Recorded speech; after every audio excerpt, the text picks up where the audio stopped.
Hello friends, शुरू करते हैं आज की हमारी कहानी मर्द का प्यार या हवस अंतिम भाग। अभी तक हमने पढ़ा कि रुद्र के बार बार मिन्नत करने के बाद गौरी रुद्र से मिलने उसके फार्म हाउस पर पहुंच जाती है, पर इस बार वो ऋषि को सब कुछ बता के जाती है। रुद्र गौरी को एक आखिरी बार चाय पिलाता है और वो बेहोश हो जाती है। जब रुद्र गौरी की बिना कपड़ों की तस्वीरें उतार रहा होता है तो ऋषि उसको देख लेता है और उसके ऊपर टूट पड़ता है, जिससे रुद्र का सिर किसी नुकीली चीज से टकरा जाता है और बेहोश होकर रुद्र जमीन पर गिर जाता है। अब आगे गौरी ने जैसे ही रुद्र को जमीन पर पड़ा हुआ देखा, जोर से गौरी चीख पड़ी। ऋषि ने उसे संभाला और उसे सारी बात बताई। एक बार तो गौरी को ऋषि की बातों पर भरोसा ही नहीं हुआ, पर ऋषि ने उसे सहज किया और शुरू से आखिर तक उसे सारी बात बताई। गौरी ने एक बार रुद्र की तरफ देखा और अपनी आंखें बंद कर ली। गौरी को ऋषि की बातों पर भरोसा हो गया, पर अब सवाल ये था कि रुद्र का क्या किया जाए, क्योंकि अगर रुद्र के पिता प्रभास राठौड़ को जरा भी शक होता तो गौरी और ऋषि दोनों की जिंदगी तबाह हो जाती। उन्हें जो भी करना था बहुत सफाई से करना था। दोनों ने मिलकर रुद्र को हॉस्पिटल में शिफ्ट किया और प्रभास राठौड़ को फोन किया और उन्हें बताया कि फिर से उसी दिमाग वाले हिस्से में चोट लगने के कारण रुद्र कोमा में चला गया था। उन्होंने प्रभास राठौड़ को बताया कि शायद रुद्र अपनी दवाइयां समय से नहीं लेता था, इसी कारण धीरे धीरे उसकी हालत खराब हो रही थी। उसे उस रोज कुछ अच्छा नहीं लग रहा था। चूंकि गौरी रुद्र की डॉक्टर थी, इसीलिए रुद्र ने गौरी को कॉल करके अपनी तबीयत के बारे में बताया और गौरी तुरंत उसके फार्म हाउस पर पहुंची। गौरी जब वहां पहुंची तो रुद्र चक्कर आने के कारण किसी नुकीली चीज से टकराकर बेहोश हो चुका था। तब डॉक्टर गौरी ने ऋषि को कॉल किया और उनकी मदद से रुद्र को हॉस्पिटल ले आई। रुद्र की जान तो बच गई थी, पर कहा नहीं जा सकता था कि वो कोमा से बाहर कब तक आएगा। प्रभास राठौड़ को गौरी की बातों पर पूरा भरोसा था, क्योंकि गौरी ही थी जिसने पिछली बार उनके इकलौते बेटे की जान बचाई थी। प्रभास राठौड़ अभी भी गौरी के बहुत आभारी थे कि सही समय पर पहुंचकर गौरी ने रुद्र को हॉस्पिटल में एडमिट करवा दिया।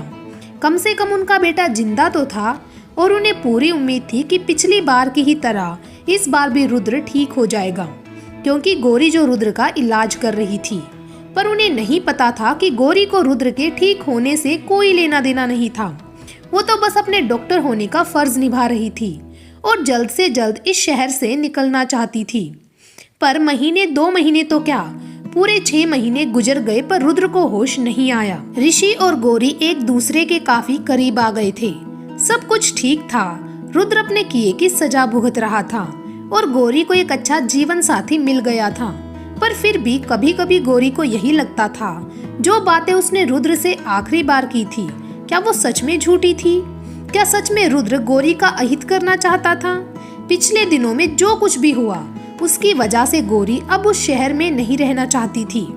इस शहर ने उसे सब कुछ दिया और उसका सब कुछ छीन भी लिया था। कहते हैं पहला प्यार भुलाए नहीं भूलता। गौरी भी उसी हॉस्पिटल में रुद्र को बेड पर पड़ा देखकर सहज नहीं हो पा रही थी। उसने यहाँ से दूसरी जगह जाने में ही अपनी भलाई समझी। यहाँ रहकर वो ऋषि को भी पूरी तरह से अपना नहीं पा रही थी।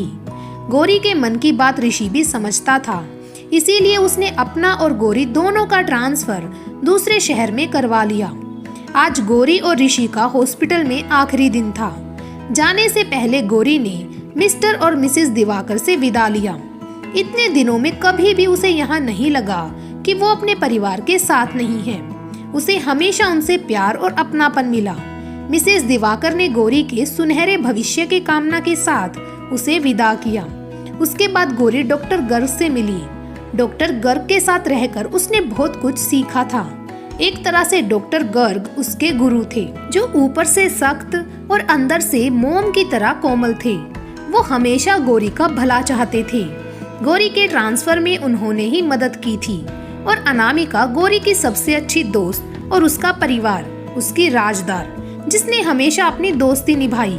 अनामिका तो गौरी को जाने ही नहीं देना चाहती थी, पर वो भी जानती थी कि जब तक गौरी इस शहर में रहेगी, रुद्र के साथ बिताए हुए लम्हे उसका पीछा करते रहेंगे और कभी भी वो ऋषि के साथ अपनी दूसरी जिंदगी शुरू नहीं कर पाएगी। अनामिका भी यही चाहती थी कि गौरी यहाँ से दूसरे शहर चली जाए, पर आज जब उसके जाने का समय था तो उसके आंसू थमने का नाम ही नहीं ले रहे थे। सबसे मिलने के बाद गौरी रुद्र के वार्ड में पहुंची। एक समय में दुनिया की दौलत और पावर जिसके कदमों में थी, आज वो रुद्र लाचार और बेबस हॉस्पिटल के बिस्तर पर पड़ा हुआ था। गौरी रुद्र के नजदीक पहुंची और धीरे से स्टूल खींचकर उसके पास बैठ गई और उसने बोलना शुरू किया। जानते हो रुद्र, कभी इसी शहर में मैंने तुम्हारे साथ जिंदगी बिताने के ख्वाब देखे थे और आज मैं इस शहर से हमेशा के लिए जा रही हूँ। मुझे नहीं पता उस दिन क्या हुआ था, पर रुद्र, जब भी मैंने तुम पर भरोसा किया या करना चाहा, तुमने मेरे भरोसे को तोड़ दिया। तुम मुझसे दूर जाना चाहते थे, चले भी गए, पर फिर लौटकर आए मुझे बर्बाद करने के लिए। ये कैसा प्यार था तुम्हारा, जिसमें तुम मुझे बर्बाद करके खुद की खुशी ढूंढ रहे थे। सच कहूँ तो उस दिन मुझे तुम्हारे फार्म हाउस पर आना ही नहीं चाहिए था, पर ये दिल भी कम वक्त सुनता कहाँ है। ये प्यार एक पागलपन नहीं तो और क्या है, जो हर बार सब ठीक होने की उम्मीद करता है, बार बार धोखा खाने के बाद भी भरोसे की राह पर चलना चाहता है। और उसी भरोसे की राह पर चलकर एक उम्मीद के साथ उस दिन मैं तुम्हारे फार्म हाउस पर आई थी कि शायद सब कुछ बदल जाए, पर तुम्हारी चाय के बाद वहाँ क्या हुआ मुझे नहीं पता। ऋषि ने जो कुछ भी मुझे बताया, एक बार तो मुझे उस पर भरोसा ही नहीं हो रहा था, पर मेरे दिल ने कहा कि तुम कुछ भी कर सकते हो। खुद को जिताने के लिए तुम खुद को किसी भी हद तक गिरा सकते हो, पर अब नहीं रुद्र, तुमने जो भी किया उसकी सजा तुम्हें मिल गई है। आज जो जिंदगी तुम्हें मिली है, ये तुमने खुद अपने लिए चुनी है। मुबारक हो रुद्र, द रुद्र राठौड़, जो आज बेबस और लाचार बिस्तर पर पड़ा हुआ मौत की राह देख रहा है। ना जाने कितनी लड़कियों को बर्बाद किया है तुमने, पर अब तुम्हें अपनी बर्बादी देखनी है।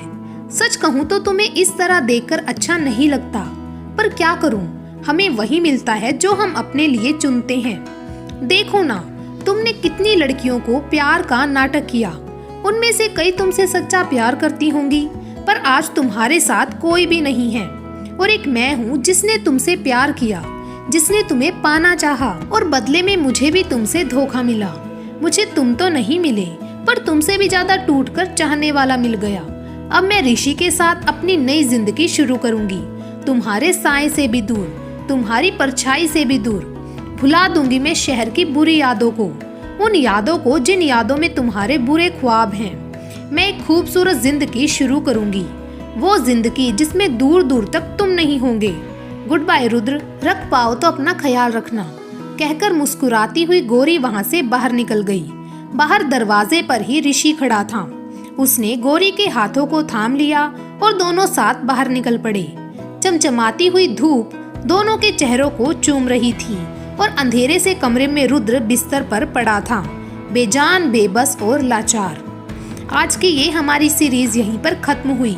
ये पूरी कहानी शुरू से आखिर तक आपको कैसी लगी, कमेंट्स करके बताना ना भूलें। Thank you. और ऐसी ही रोचक कहानियों के लिए फॉलो और सब्सक्राइब कर ले मेरे चैनल ढेर सारी कहानियाँ को।